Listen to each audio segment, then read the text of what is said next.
Everyone, इस short में मैं आपको बहुत ही इंपॉर्टेंट कॉन्सेप्ट बताने वाला हूँ। एक क्वेश्चन बहुत बार पूछा जाता है कि जो पावर सिस्टम है हमारा वो बैलेंस्ड होता है या अनबैलेंस्ड होता है। तो मैं आपको बताना चाहूंगा कि जो पावर सिस्टम है वो हमारा हाईली अनबैलेंस्ड सिस्टम होता है।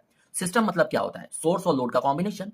तो अगर लोड भी बैलेंस्ड है, सोर्स भी बैलेंस्ड है, तो पावर सिस्टम यानी जो सिस्टम है हमारा वो बैलेंस्ड कहलाएगा। लेकिन जो सोर्स है वो क्लोज टू बैलेंस्ड होता है, उसको छोड़ देते हैं।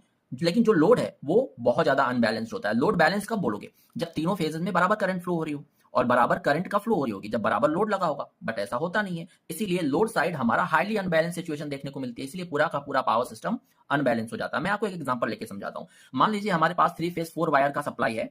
3 घर है हमारे पास, हाउस 1, हाउस 2, हाउस 3।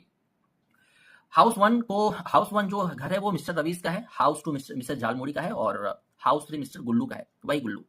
तो आर फेज, वाई फेज और बी फेज से तीनों घरों को सप्लाई दिया जा रहा है। अब रवीश भाई ठहरे हमारे ईमानदार आदमी, काम ईमानदारी से कर रहे हैं, पैसा कमा रहा है, घर में लोड कम लगे हुए हैं।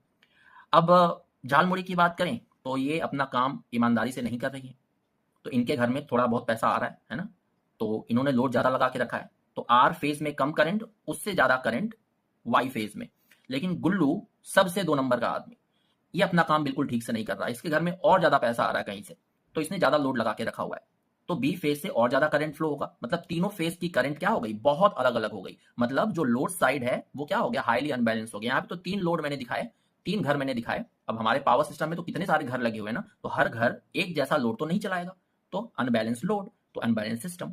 So thank you very much.